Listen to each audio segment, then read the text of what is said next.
Hi friends, welcome. Today I want to talk about the work of Jon Way. He is I guess you could call him an adventure photographer. He likes to photograph all things coastline. He likes to photograph waves and people on waves, structures in the water, like piers and things of this sort. He likes to photograph the many personality traits of water, and I'll explain what that means as I go, because I'm sure that's quite ambiguous at this point. He likes to photograph other things, but his love for the coastline comes through in his photography for sure. He has a captivating emotional tone and atmosphere to his photos, which I really enjoy and I want to talk about. One thing you may notice is that the lights around me that are normally green are not. And that's because last time when I introduced a second green light to the mix, the white balance had an aneurysm. It was switching all throughout the video, and I could lock the white balance, I suppose, to fix that, but that would take some effort. And for now, the lights are white, and I think it looks quite nice, and so maybe I'll make them green again once more soon, because I did like them green as well. Anyway, I will link below to his things. I encourage you to check them out. Okay.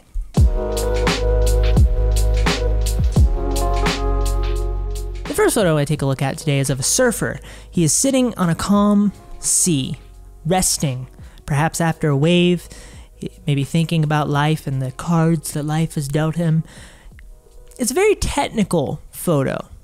There's a lot of wonderful thoughtfulness going on here. It's a dusk scene. The sun has just set or is setting. Just a little bit of orange and yellowish light reflecting off the clouds. Beautiful light. One thing that I love about this photo from a technical standpoint is that the clouds, the top of the clouds, end at the top third if we were to overlay the rule of thirds. Another thing I love is that, this is my favorite thing about the photo, is that his head is just below the top of the frame. Any closer and it would be a little bit uncomfortable, a little bit jarring. In this case, where it's placed adds energy and drama. It adds a unique twist to the composition. I also appreciate the separation of body parts here. His arm is separated from his torso in a way that makes a triangle. The sky's in the background. You have his arm and his torso being silhouetted. We're shooting into the light more so. He is a silhouette himself. He went to the doctor and they can't do anything about it. But the way the separation is here creates a lot of intrigue that would not be there if his arm was just resting on his lap and everything was sort of connected together. This is a photo of a feeling, a certain nostalgia. It's a sliver of what you would feel if you were there. And that is one of the jobs of a photographer. In the next photo, we have a surfer standing on a beach on the left third, potentially at a convergence point, roughly. Actually, yeah, pretty close, I think, probably to the convergence point between the bottom horizontal line and the left vertical line. So the surfer's standing there with his surfboard, making sort of a T shape. He is looking out towards the water as if he is going to embark on a journey into said water to surf. There's an implied timeline of events happening here, where it looks like he may have just come in from the left side of the frame, and he's making his way, he's standing there for a second, and then he's going to make his way into the water and have a surf. So we have a narrative that's been implied here without any motion blur, of course, and of course without it being a video. The photo feels anchored from the left-hand side. The weight of all of the compositional elements make it lean into the left-hand side, or sort of blossom from the left-hand side into the right-hand side. It is technically well composed, but also feels very freeform. Pleasing T-shape, like I mentioned, with him and the surfboard. And the wave that is rolling in on the right-hand side is in a pleasing position. It's sort of in the middle of the shoreline and the right side of the photo. And all of these little elements, if you think about them intentionally, will make your photo more compelling. There's a delightful mood here. It looks like it was taken perhaps in the morning, like we're just beginning the day with the surf. Great photo.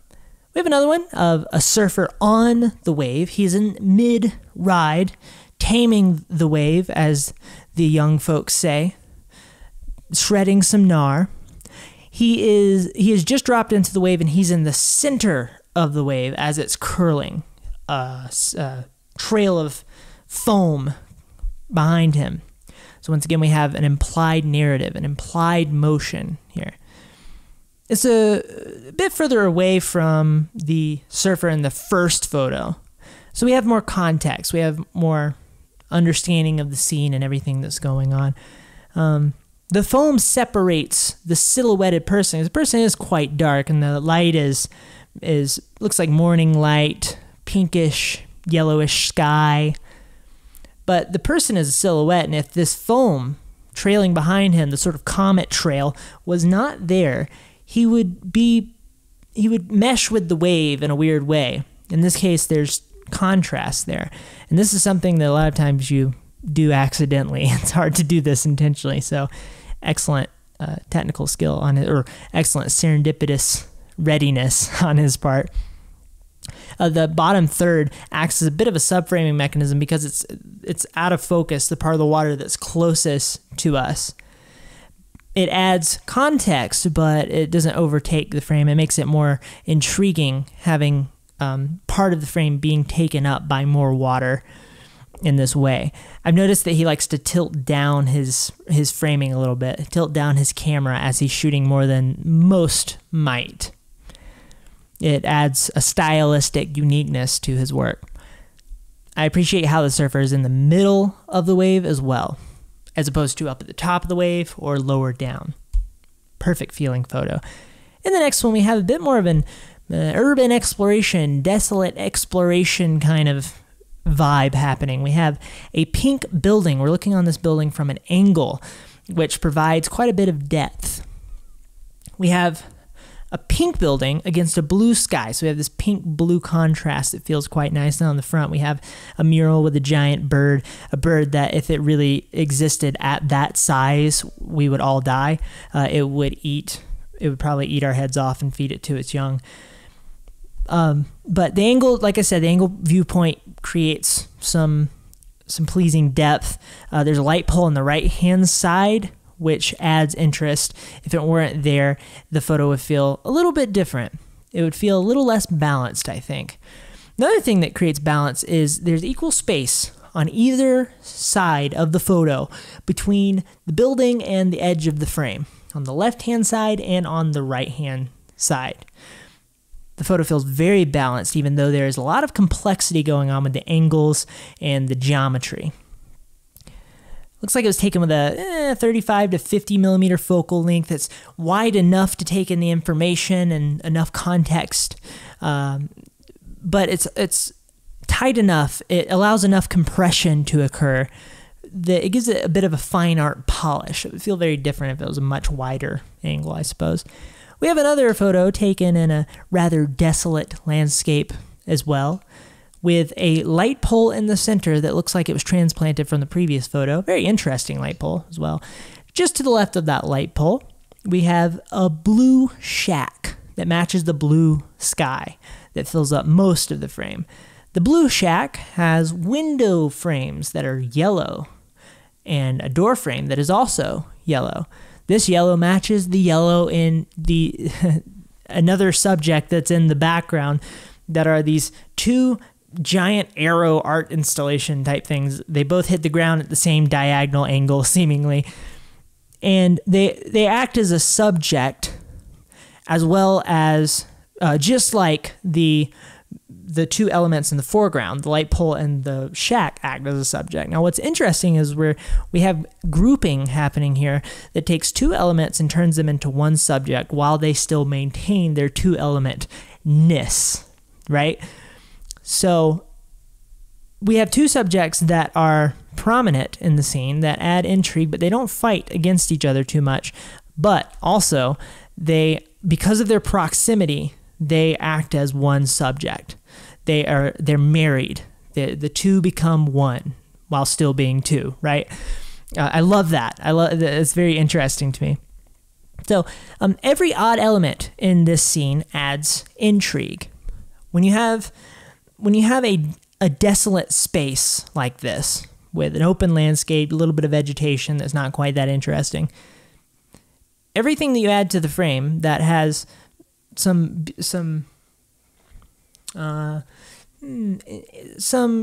dramatic interest to it because of perhaps the bizarreness of it, or if it's a person, a sense of humanity to it, things like that.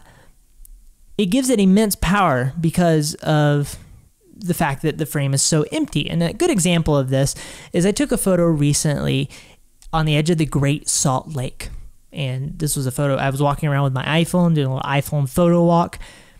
The edge of the Great Salt Lake is this vast open space between the water and where I was, the highway, where there's white dirt that you can walk across. There's nothing out there except for some dead birds because there was some sort of bird plague that happened recently around here.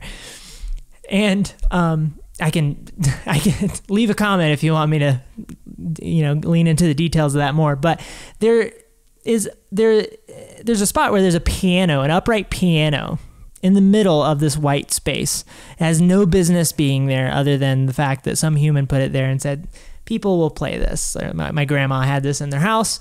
My grandma's dead, so I'm going to take this and put it in the world for people to enjoy until it completely disappears from erosion. But so people walk over to this thing and play it for a little bit. It's completely separated from anything else. So if you're taking a photo, this is fantastic.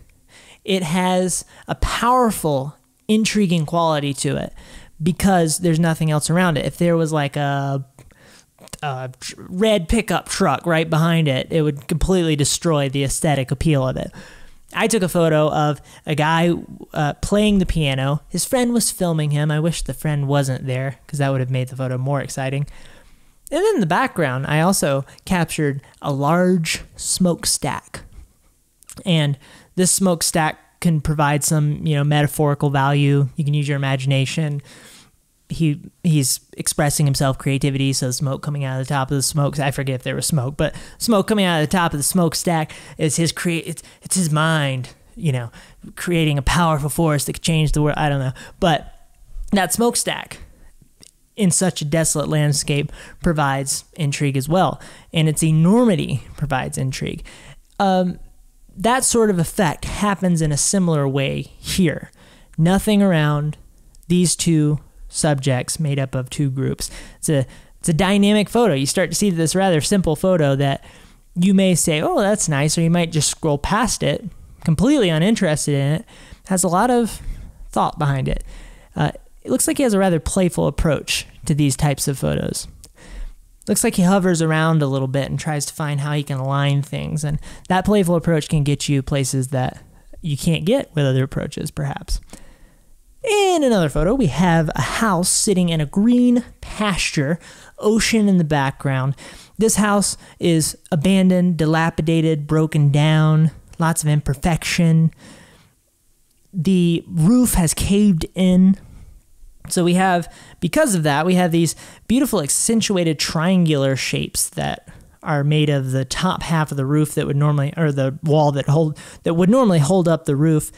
And then we have a chimney in the middle shooting up. We have a clever angle in the house. We're looking at it from we're looking at the corner of the house, so the walls are shooting out of that corner. Makes it more interesting than if we were looking at the house from a profile view, I think. So we have accentuated geometry here. Really strong, defined shapes that our eyes like and our minds like. We have perfect separation between the chimney and the triangular shapes of the top part of the house. I think is quite nice. And also, the chimney is centered. It's centered in the house, but it's also centered in the frame. It acts as a balancing element. There is some interesting color blocking happening too, where most of the house is this white color with some black splotches around, but predominantly white. And then you have other sections of the house that are split up into blocks of brown and black. It feels very defined in a pleasing way. We have a nice juxtaposition between the house and the landscape. The landscape feeling very pristine and open and calm and joyful. And then the house feeling very dilapidated and has a lot of stories, has a very dramatic, very stark angles, this sort of thing.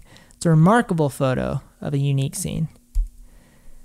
In the next one, we have a desert scene with some large sand dunes being swept by wind, sand flying off the top of them and across them, dust far in the distance. We're looking into the sun. There's a dramatic atmosphere which provides intrigue, and this is something that you can do when perhaps you don't have a person to take photos of. Like a lot of times when you take a photo of a sand dune, what you could do is you could put a person in the frame. That human element provides more intrigue.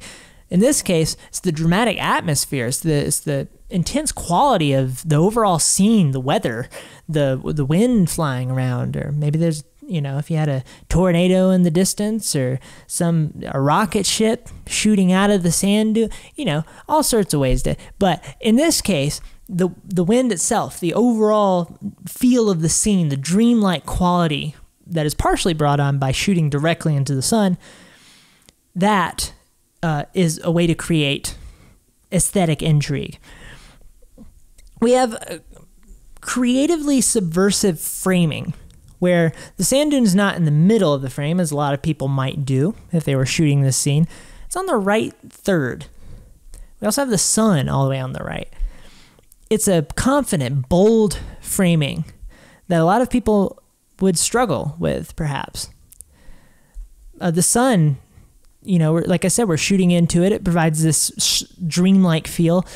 It has this explosive light quality to it, which I enjoy. And the way it hits the sand, the way it comes through the sand from behind, provides a quality that you maybe wouldn't get shooting the other way around. It's an energetic and invigorating photo. Now, in the next photo, we have similarities to the last one, but also differences. We have a sand dune. The top of the sand dune makes a horizontal line that goes across the frame from left to right.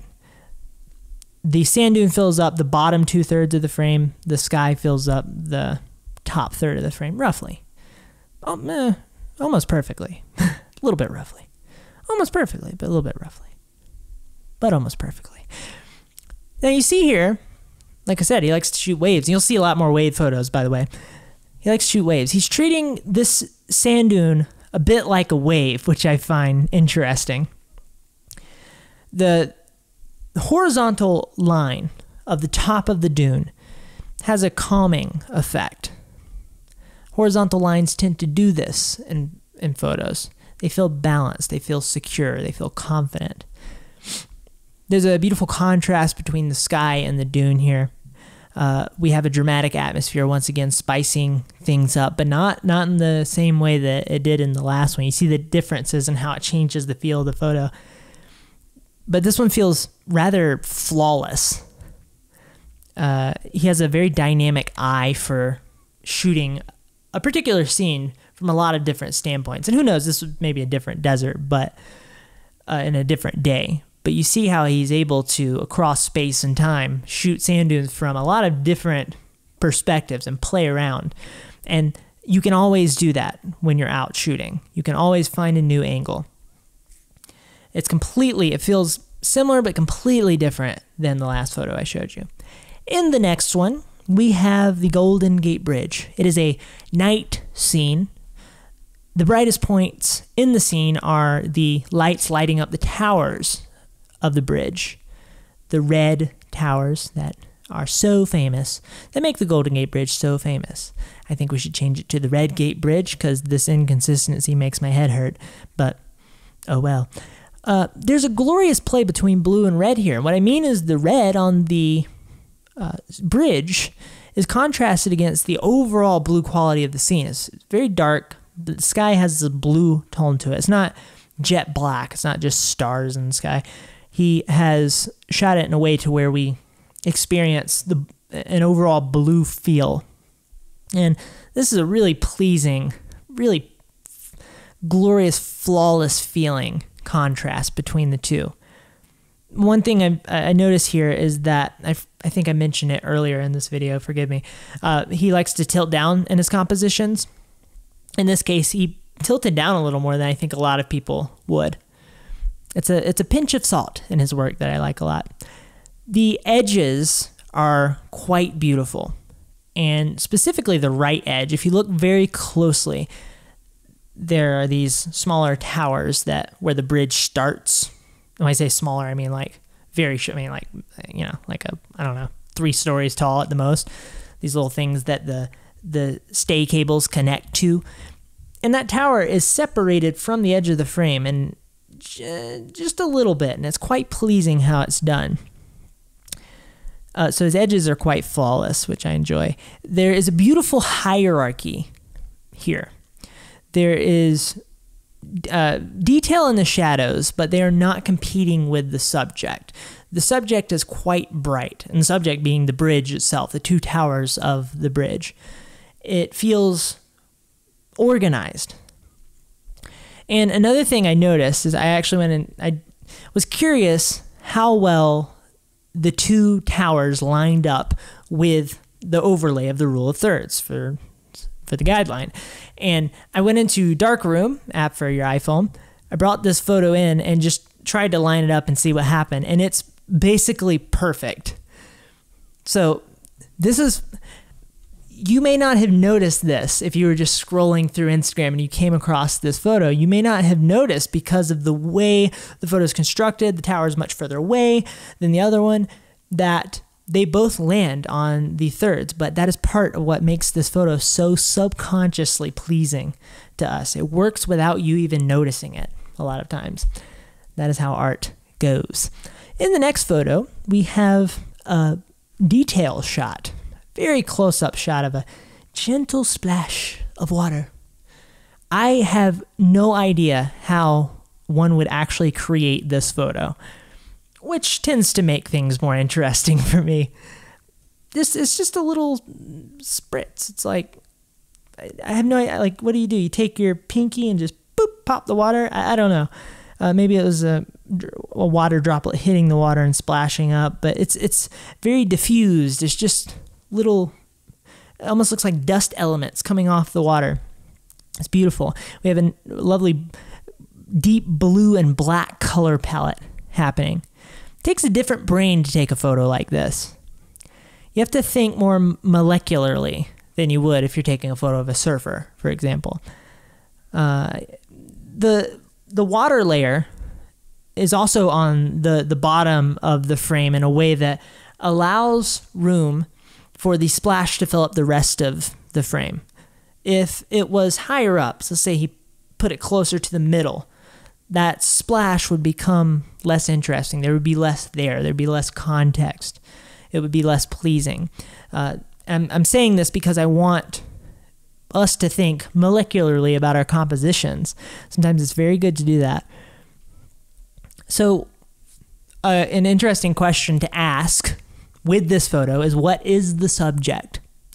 Because photo's kind of everything and nothing at the same time, and this is something that I don't tend to enjoy in photography, particularly with street photos where you often work with cluttered scenes. A lot of street photographers take photos of everything and nothing in a bad way.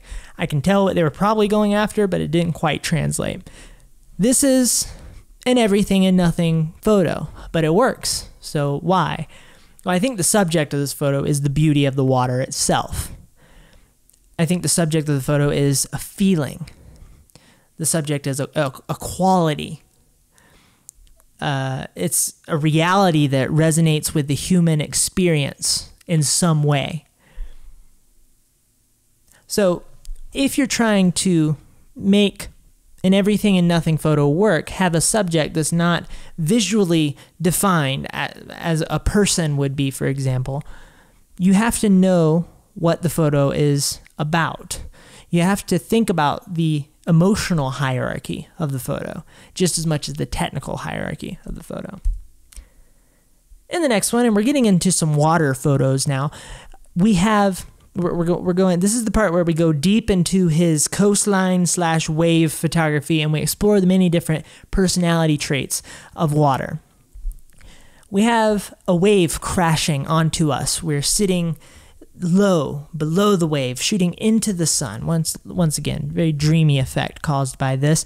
The wave is about to hit us in the face, and it has this aggressive personal action quality to it. When I say personal action, I mean that we, the person, are about to get hit by the action, and it's aggressive. His technical ability to frame this action well, I think, is quite wonderful. Just trying to think if there's anything else I want to say about this photo before I moved on. Eliminating the wave.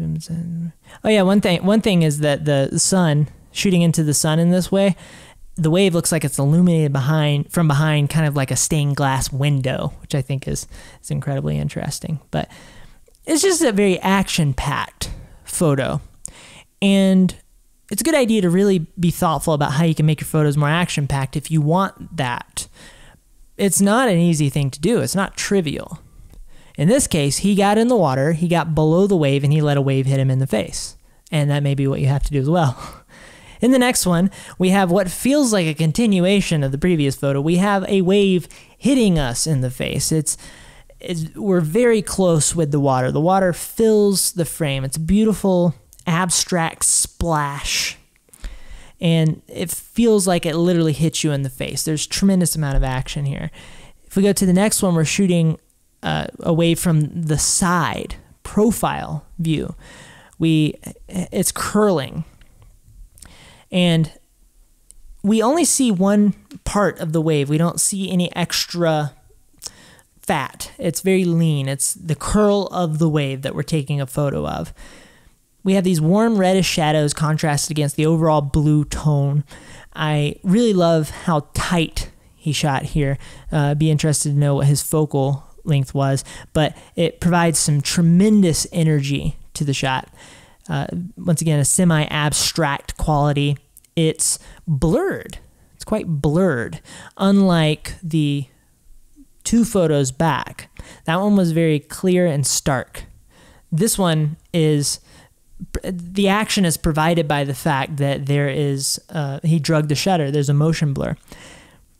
And motion blur, I've learned, and I'm learning more and more, is one of our most powerful tools as photographers. If you have not explored motion blur a lot yet, it's a good idea to do that. But once again, this demonstrates his technical ability. In the next one, we have an even more abstract photo. And what I mean by abstract in this sense is, if you did not know he was taking a photo of a wave because he likes to take photos of waves, you might not know exactly what's going on here. But we're looking at a wave from above. The wave is very blurred. There's just enough clarity for context. It's a rather impressive angle. We're up above, shooting down onto the wave from a diagonal angle, and the line of the wave starts from the top left-hand side and goes down to the bottom right-hand side in the corners. And a diagonal angle adds a lot more energy to the photo than a horizontal angle. I mentioned a second ago that horizontal lines provide a calming feel a lot of times. Well, if you take that horizontal line and turn it to where it's diagonal, it touches either side of the frame, you're going to add a lot more energy to the photo just by doing that. I'm impressed by how he pulled this off. I don't really know how he got up high enough above the wave in this way to make it work. Maybe it was a small wave and he was standing up, but very clever nonetheless. And he has an impressive, he demonstrates an impressive diversity of ways to capture a subject, in this case being waves. In the next one, we have one that's quite similar to the first one on this list of wave photos, where he's looking up into the wave. It's coming at us. It's about to hit us. But this one feels, in some ways, entirely different than the other one. This one feels less aggressive and high action. The last one felt almost a little bit fun, like, oh, yay, splash. This one feels daunting. And one of the reasons why it feels so daunting is because it is dark. It's a rather dark photo.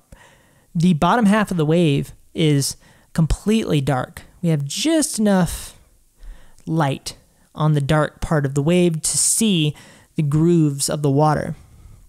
But this makes it much more scary, daunting, intimidating.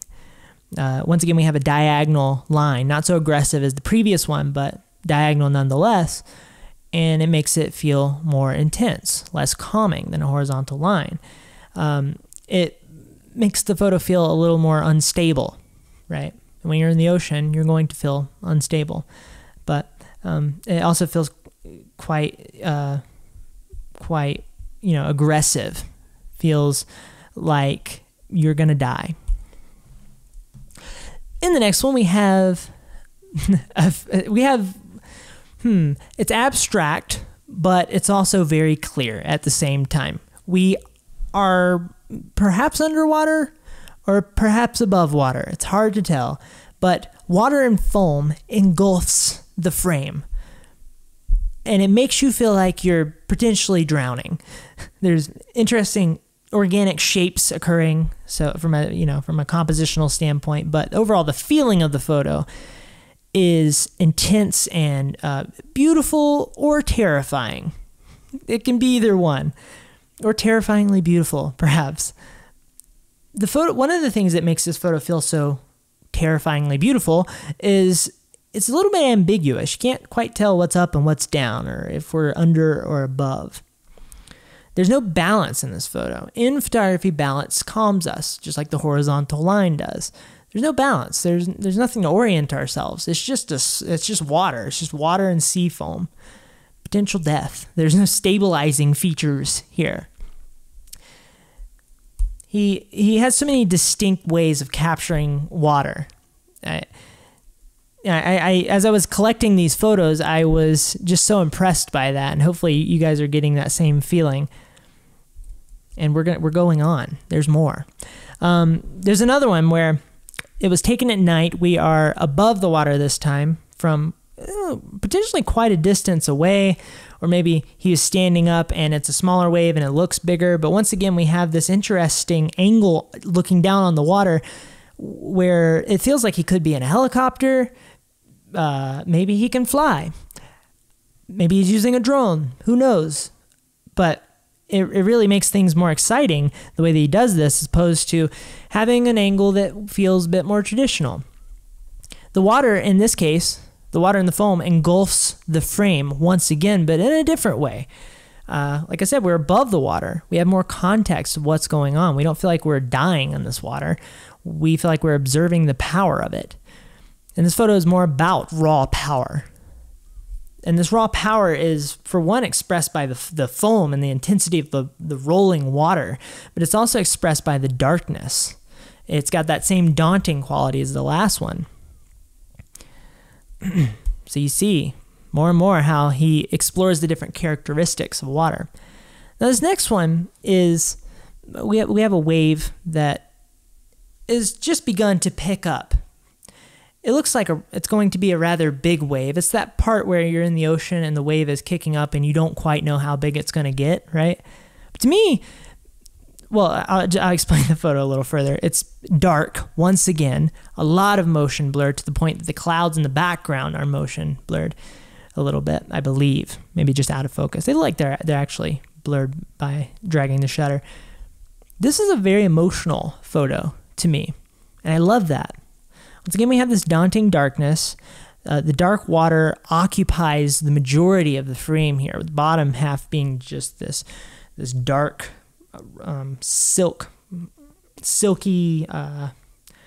these silky streaks of water. So we feel this raw power. We feel a pulling sensation that one would feel if they were standing right here, or floating right here in the water. It's not plowing like a lot of these other photos are, where the one right before this, the water was plowing in a sense that would destroy everything in its path. In this case, we're being pulled into the wave. The next one, we have a very different photo. We're capturing a very different personality trait of water. This one feels much more personal with the water. We're closer. Where it's a detail shot of a single little roll of water, where it's not calm, it's moving around, but there's not a wave. It's just a little part of the water, which is not really, there's no strong established subject other than the water. It's a little bit like the photo before with the spraying water, but also different. And the reason why I say it's personal is because we're so close to the water. It's like if you were to be in this situation, you would be looking at the water very closely and just watching how it moves, what makes water what it is. The dark and neutral tones here, it's very, very dark, just as dark as the previous photo, very blue. But these dark and neutral tones say something here about the water. It represents a truth about water.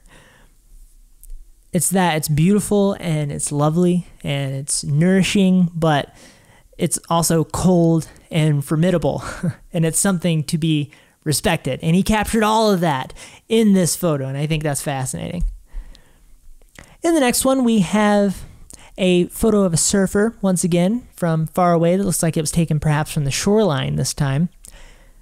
Quite a bit of motion blur. He's on the bottom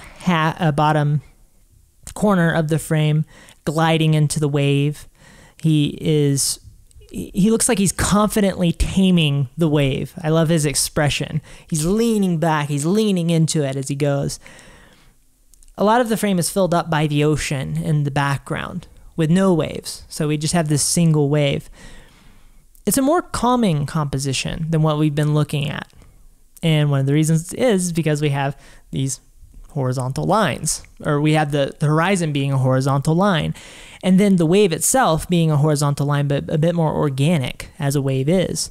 And we're okay with that. We like organic. It feels a little more human. It feels a little more, not imperfect, I would say, in this sense, because waves are kind of perfect in a way, right? This is me exploring my thoughts, trying to figure out how I want to put this.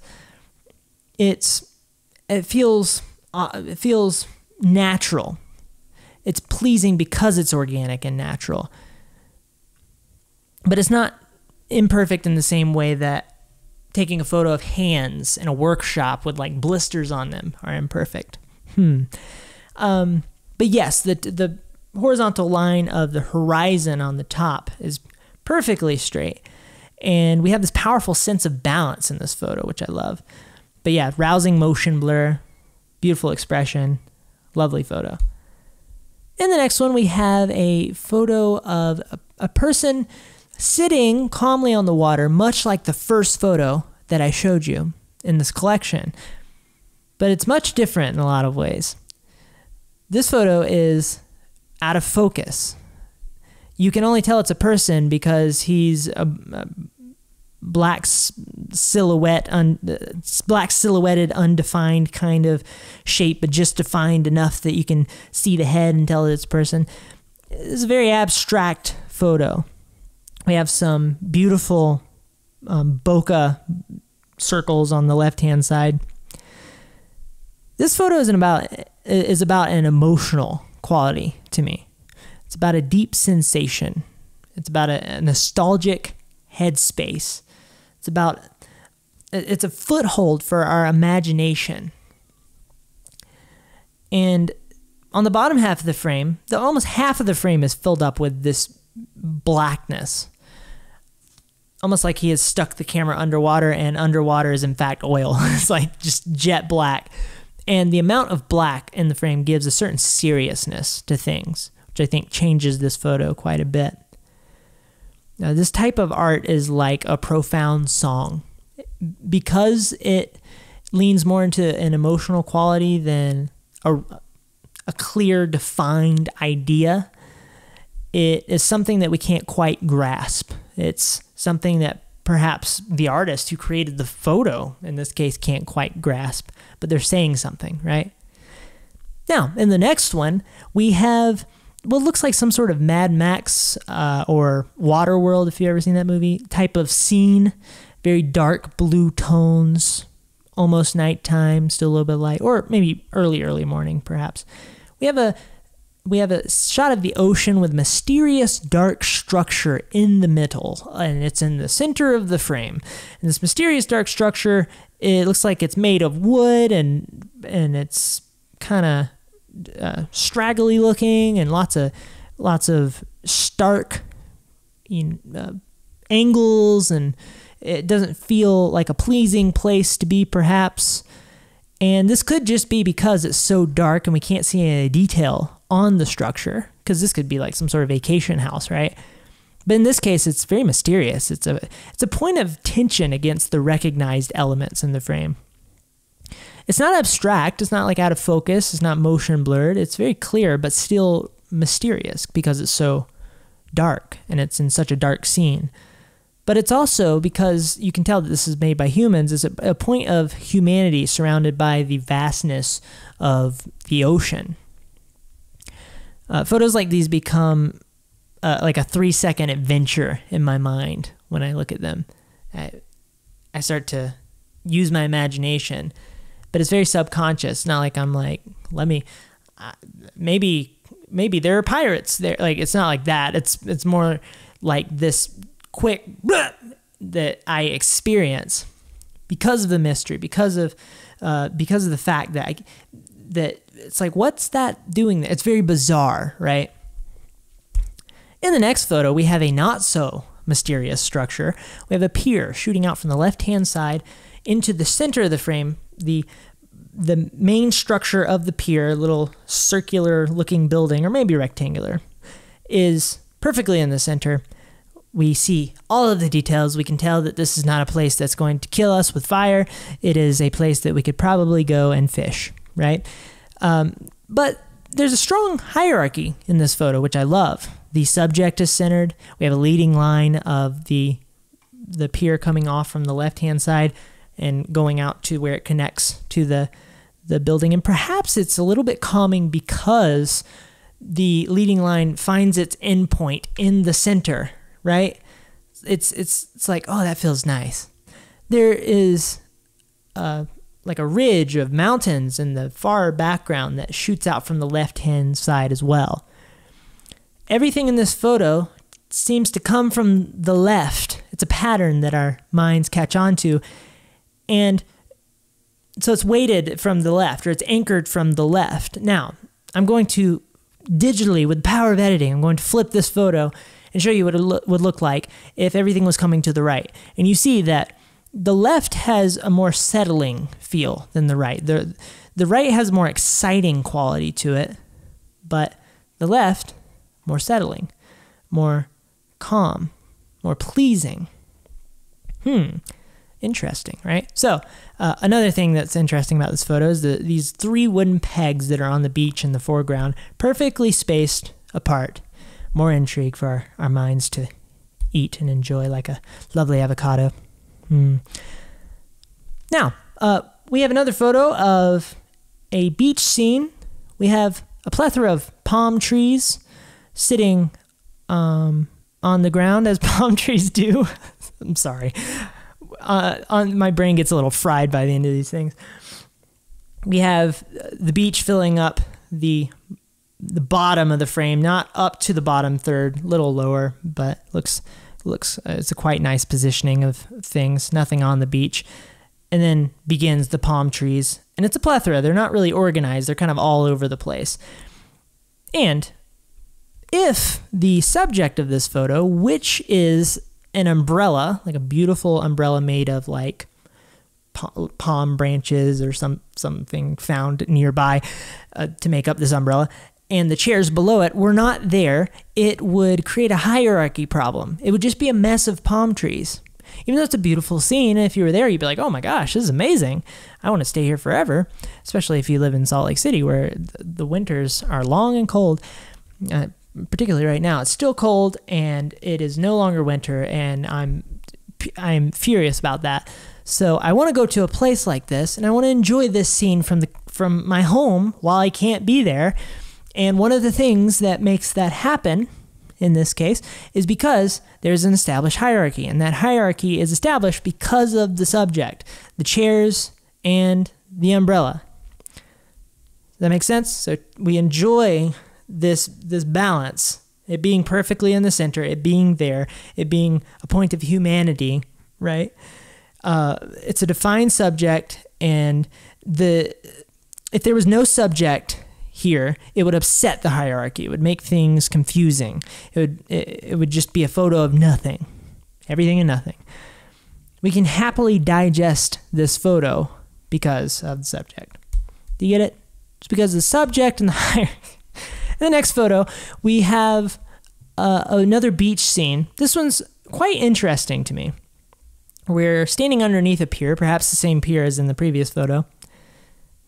And this one feels a bit more organic. We have some rays of sunlight coming through the poles that hold up the pier, the support beams, creating these defined points of light, streaks of light, in between defined shadow streaks. We are at eye level, which makes this photo feel more relatable. We are looking out into the sun, which once again provides this dreamlike feeling. What makes this photo organized? Because it is it's not so clearly organized, I think, this one. What makes it organized is these three primary streaks of light that are coming from the separation between the poles. We have other streaks of light in the frame, but these three are the most prominent, so our mind grabs onto that. There's one in the center that leads our eye to the brightest point in the frame, which is the sun. Now, one thing that's interesting is when our eye travels up that leading line to the sun, all it finds is the sun and like a relatively boring part of the ocean. So the composition actually leads us to nothing, but we understand that the scene is the subject. And once again, the hierarchy allows us to take in the overall complexity of the scene because it is properly organized. The organization must come first. Now, this last photo I want to take a look at today is glorious and creative. We feel like we're riding a wave as it curls. We are tucked into the inside of it. It is in the middle of breaking. We feel like we're anchored. We have a stimulating play of geometry and shape happening here. Where we're at is quite dark, and as we look towards the horizon, we see brighter water, we see a tree line, and we see the shoreline, and then we see the wave just separated from the top of that tree line, which I'll get to more in a second. But the lines guide our eye up and down the frame, in this case, these diagonal lines, one being the shoreline. And once again, the diagonal lines create a lot of energy. If this was not at this crazy, insane Dutch angle, the photo would feel quite different. But the immediate nearness between the wave and the top of the tree line is so pleasing to me. It's so fantastic, and it provides so much energy, and technically it's freaking impeccable that he pulled this off the way that he did. And the overall scene has a dynamic yin and yang kind of balance to it, which I love. If you are listening to this on the audio version, I'm actually having a lot of trouble explaining exactly what you're looking at here, so I'd encourage you to check out the video version. It's glorious. The edges are just unbelievable. At the top right corner, we have the tree line just connecting perfectly to the corner. And on the bottom right, we have this nice, the top, God, dear God. The top left corner, we have the tree line connecting to the top of the frame. And then on the bottom left corner, we have the wave just connecting to the bottom of the frame. My apologies. If he did not crop this photo, I would punch him in the face because he's so good.